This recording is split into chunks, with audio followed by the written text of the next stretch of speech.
India Legal presents Courts Roundup.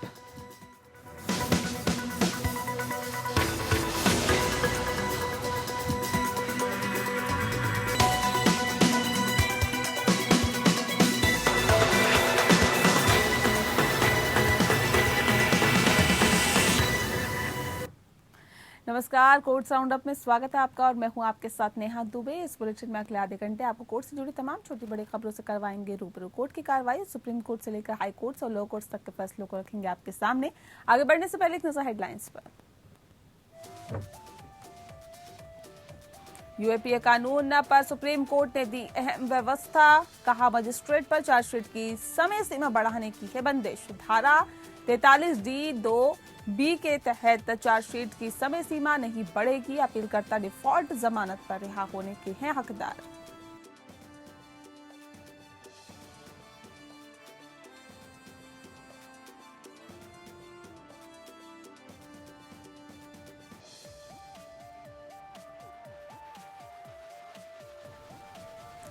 Delhi high court ने Covid से हुई पति की मौत के कारण मुआवजे की मांग करने वाली विधवा महिला की याचिका पर केंद्र से मांगा जवाब।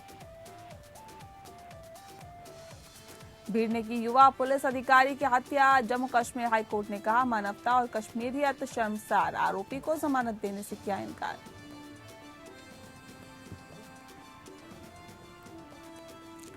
केरल, ये तथ्य है कि लड़की विवाह योग्य उम्र से कम है, उससे जीवन और स्वतंत्रता के अधिकार से वंचित नहीं करता। पंजाब हरियाणा हाईकोर्ट ने लिव इन जोड़े को दी सुरक्षा।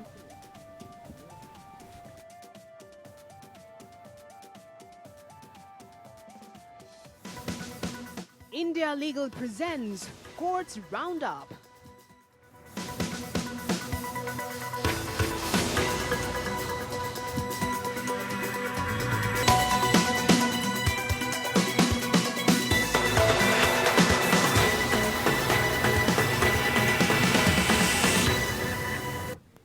सुप्रीम कोर्ट ने गैर कानूनी गतिविधि रोकथाम अधिनियम या यूएपीए पर अहम टिप्पणी की है। कोर्ट ने कहा है कि मजिस्ट्रेट धारा 43D(2)(B) के तहत चार्जशीट की समय सीमा नहीं बढ़ा सकता है। अदालत ने कहा है कि ऐसी शक्ति राष्ट्रीय जांच एजेंसी अधिनियम के तहत स्थापित विशेष अदालत और सत्र अदालत के साथ ऐसी विशेष अदालतों की अनुपस्थिति में निहित है।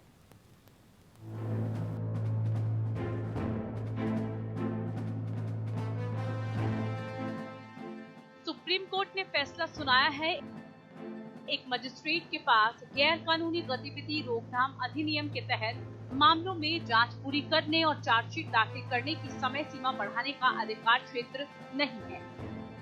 इस संबंध में न्यायमूर्ति यूयू ललित, न्यायमूर्ति एस रविंद्र भट्ट और न्यायमूर्ति बेला एम त्रिवेदी की 3 सदस्य पीठ ने कहा कि यूएपीए की धारा 43D(2)(B) के पहले प्रावधान के तहत ऐसी शक्ति राष्ट्रीय जांच एजेंसी अधिनियम के तहत स्थापित विशेष अदालत और सत्र अदालत के साथ ऐसी विशेष अदालतों की अनुपस्थिति में होगी।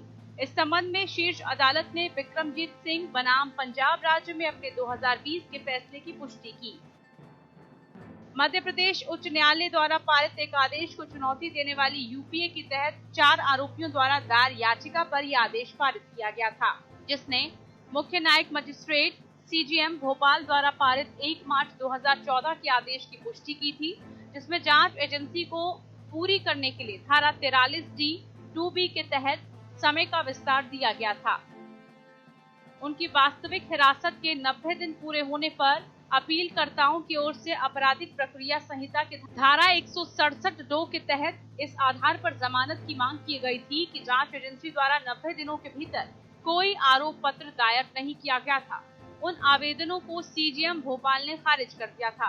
अपीलकर्ताओं द्वारा पुनर्निरीक्षण आवेदन प्रस्तुत किए गए थे, जिन्हें सत्र न्यायालय भोपाल द्वारा भी खारिज कर दिया गया था और मामला उच्च न्यायालय में ले जाया गया था।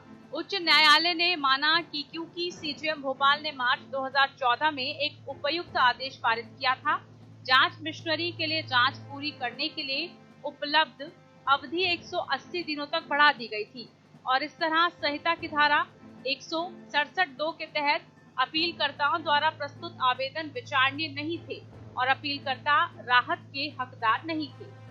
इसके चलते सुप्रीम कोर्ट में वर्तमान अपील की गई।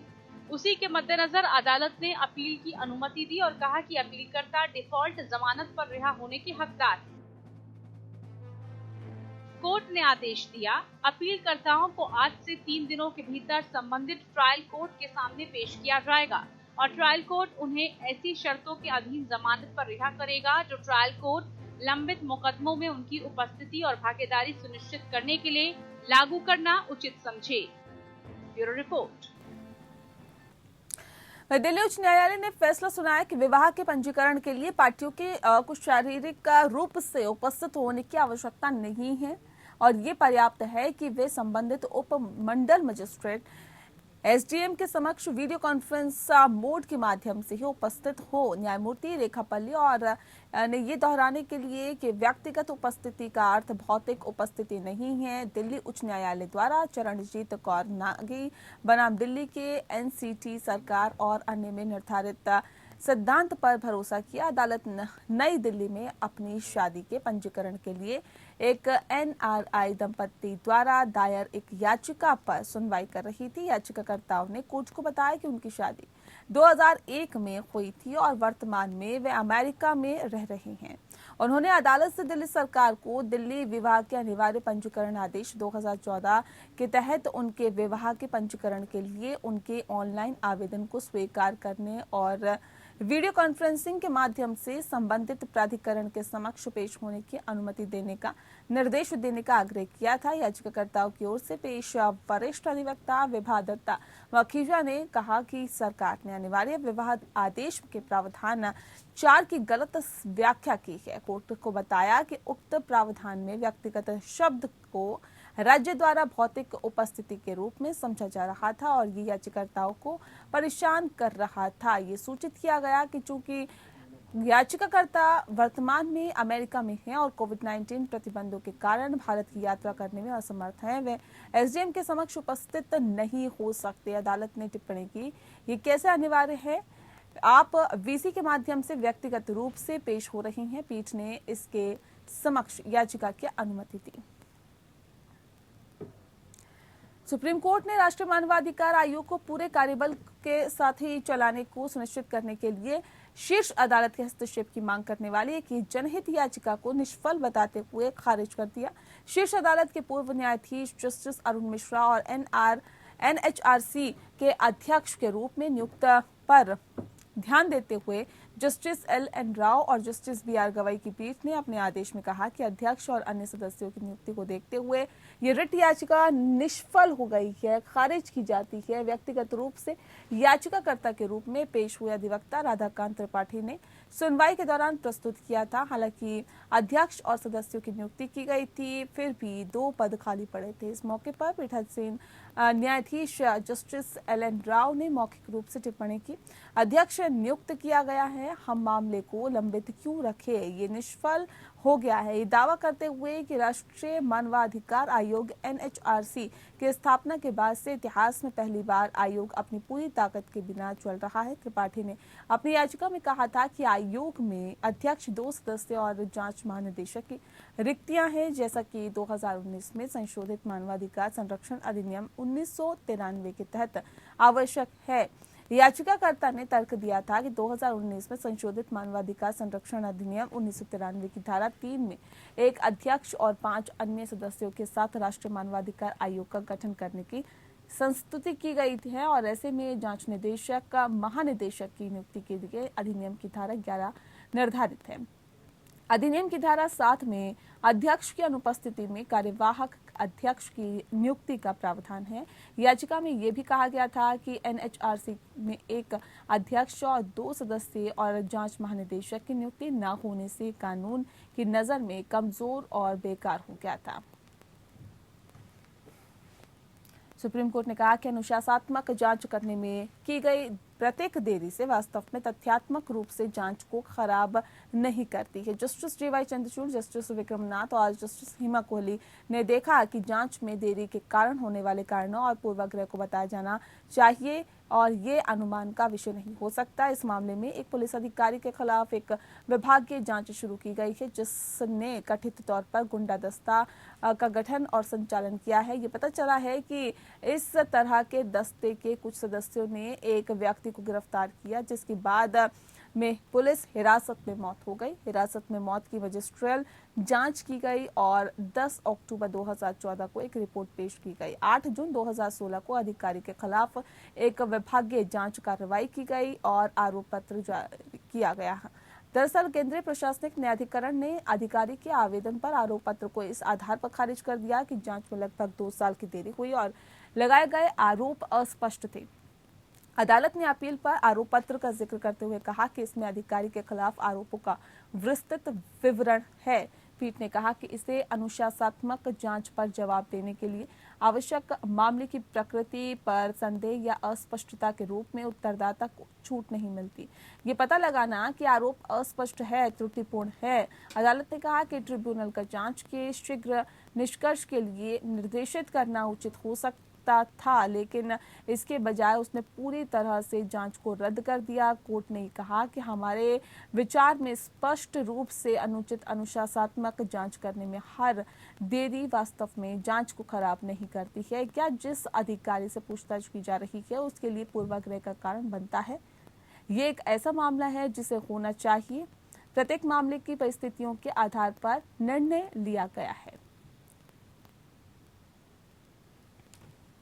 दिल्ली हाईकोर्ट ने एक विधवा महिला द्वारा दायर याचिका पर केंद्र और राष्ट्रीय आपदा प्रबंधन प्राधिकरण से जवाब मांगा है, जिसमें कोविड-19 के कारण अपने पति की मृत्यु के कारण अनुग्रह मुआवजे की मांग की गई है। न्यायमूर्ति रेखा पल्ली ने मामले में नोटिस जारी करते हुए केंद्र और एनडीएमए को 4 सप्ताह के भीतर जवाबी हलफनामा दाखिल करने का निर्देश दिया है। कोर्ट ने मामले में प्रत्युत्तर दाखिल करने के लिए 2 सप्ताह का और समय दिया है। अधिवक्ता अनुज चौहान और आनंद के माध्यम से दायर याचिका में कहा गया है कि याचिकाकर्ता के पति को इस साल 10 मई को कोविड-19 और निमोनिया से पीड़ित होने के बाद अस्पताल में मृत घोषित कर दिया गया था। न्यायमूर्ति पल्ली ने सुनवाई के दौरान याचिकाकर्ता की ओर से पेश अधिवक्ता आनंद से पूछा कि उन्होंने अनुग्रह मुआवजे की मांग के लिए अदालत का दरवाजा क्यों खटखटाया है। इसके लिए ये प्रस्तुत किया गया कि शक्ति आपदा प्रबंधन अधिनियम की धारा 12 से ली गई है, जिसमें कहा गया है कि राष्ट्रीय प्राधिकरण आपदा से प्रभावित व्यक्तियों को प्रदान की जाने वाली राहत के न्यूनतम मानकों के लिए दिशा निर्देशों की सिफारिश करेगा। याचिका में कहा गया क्योंकि जीवन के नुकसान के कारण इस तरह के अनुग्रह सहायता प्रदान करना न केवल डीएमए 2005 की धारा 12 के तहत एक वैधानिक दायित्व है, बल्कि ये संवैधानिक दायित्व भी है, क्योंकि ये भारत के संविधान के अनुच्छेद 21 के तहत गारंटीकृत है। जीवन के अधिकार को भी प्रभावित करता है। ये प्रस्तुत किया गया था कि अधिनियम की धारा 12 में 2 बार आने वाला शब्द दिया जाएगा। केंद्र राज्य सरकार की ओर से एक संवैधानिक और वैधानिक दायित्व रखता है, जो कि अनुग्रह सहायता प्रदान करने के लिए दिशा निर्देशों की सिफारिश करता है। ये भी प्रस्तुत किया गया कि दिल्ली सरकार द्वारा कोविड-19 के कारण मरने वाले व्यक्तियों के परिवारों को अनुग्रह मुआवजा देने के लिए 9 सितंबर तक 9,700 से अधिक आवेदन प्राप्त हुए। गुजरात उच्च न्यायालय ने राज्य से पूछा कि वह गुजरात धर्म स्वतंत्रता संशोधन अधिनियम 2021 की धारा 4 और 5 के तहत एक अंतर धार्मिक जोड़े के खिलाफ दर्ज प्राथमिकी को रद्द करने का विरोध क्यों कर रहा है।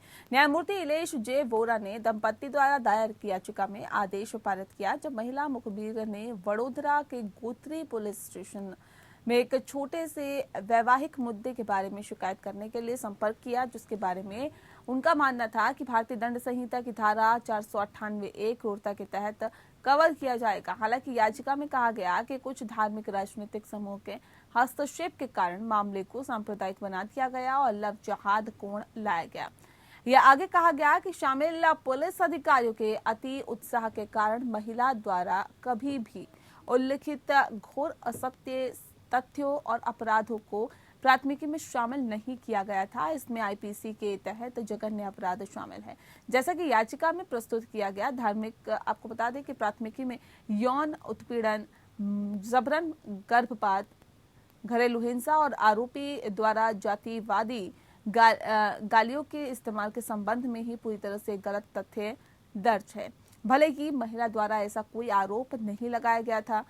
याचिकाकर्ता ने प्राथमिकी को रद्द करने की मांग करते हुए अदालत का रुख किया, जिसमें कहा गया था कि पार्टियों के बीच इस मुद्दे को सुलझा लिया गया था और ये कि दंपति अपने वैवाहिक संबंध को जारी रखना चाहते थे। प्राथमिकी के तहत आरोपियों में महिला के ससुराल वाले, काजी और गवाह शामिल है। जमानत पर रिहा हुए एक आरोपी को छोड़कर सभी न्यायिक हिरासत में हैं। ये भी दिलचस्प रूप से इंगित किया गया था कि भले ही महिला के पिता विवाह पंजीकरण के गवाह थे, फिर भी उन्हें आरोपी के रूप में पेश नहीं किया गया था। इसलिए ये स्पष्ट है कि पुलिस की पूरी कार्रवाई सांप्रदायिक रूप से पक्षपाती है।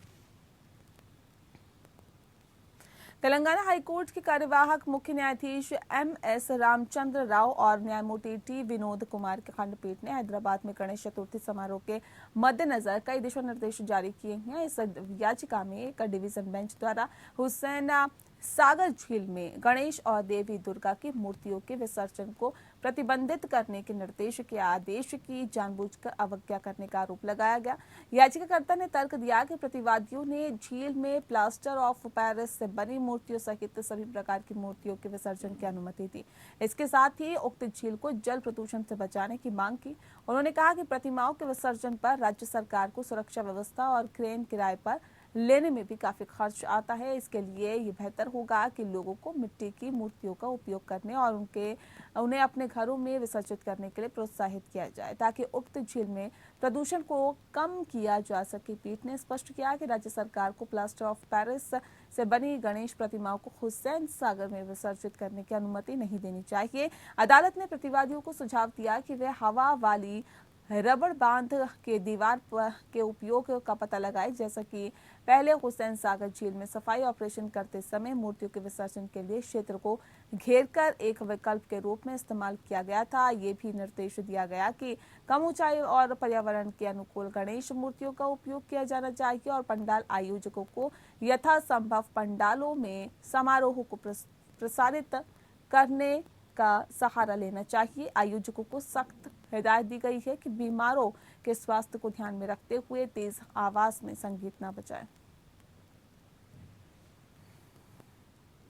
जम्मू कश्मीर हाईकोर्ट ने 3री बटालियन सुरक्षा के एक डिप्टी एसपी की पीट कर हत्या करने के आरोपी को ये कहते हुए जमानत देने से इनकार कर दिया कि उसके कृत्य ने मानवता को और कश्मीरियत की भावना को शर्मसार किया है। मुख्य न्यायाधीश पंकज मित्तल और न्यायमूर्ति संजय धर ने इसे जघन्य और गंभीर अपराध बताते हुए कहा है कि ये एक ऐसा मामला है जहां एक युवा पुलिस अधिकारी को बदमाशों की भीड़ द्वारा पीट कर मार डाला गया। अपीलकर्ता पर इस भीड़ में शामिल होने का आरोप भी लगाया गया, जिससे कि सामान्य रूप से मानवता और विशेष रूप से कश्मीरियत की भावना को शर्मसार कर दिया गया। ऐसे जघन्य और गंभीर अपराधों में जमानत को निश्चित रूप से अनुमति नहीं दी जा सकती।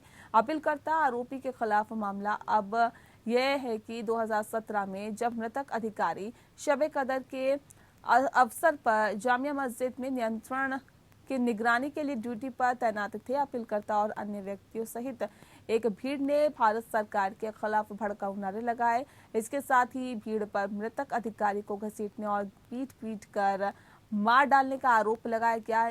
इसीलिए गैर कानूनी गतिविधि रोकथाम अधिनियम की धारा 13 के साथ गठित आईपीसी की धारा 302, 148, 149, 392, 341 के तहत प्राथमिकी दर्ज की गई। अपीलकर्ता ने अपनी जमानत अर्जी खारिज करने के सत्र न्यायालय के आदेश को चुनौती देते हुए उच्च न्यायालय का दरवाजा खटखटाया। अपीलकर्ता द्वारा ये प्रस्तुत किया गया कि जिन गवाहों ने मामले में उनकी संलिप्तता के बारे में बयान दिया, उसे निचली अदालत द्वारा पूछताछ की गई थी, लेकिन वे मुकर गया था और अभियोजन पक्ष के इस मामले का समर्थन नहीं कर रहा है। साथ ही आपको बता दें कि अदालत ने आगे कहा है कि सबूत और मुकदमे के पूरा होने तक उच्च न्यायालय जमानत देने या खारिज करने के समय रिकॉर्ड पर सामग्री की सराहना करने के उद्देश्य से ट्रायल कोर्ट में हस्तक्षेप नहीं कर सकता।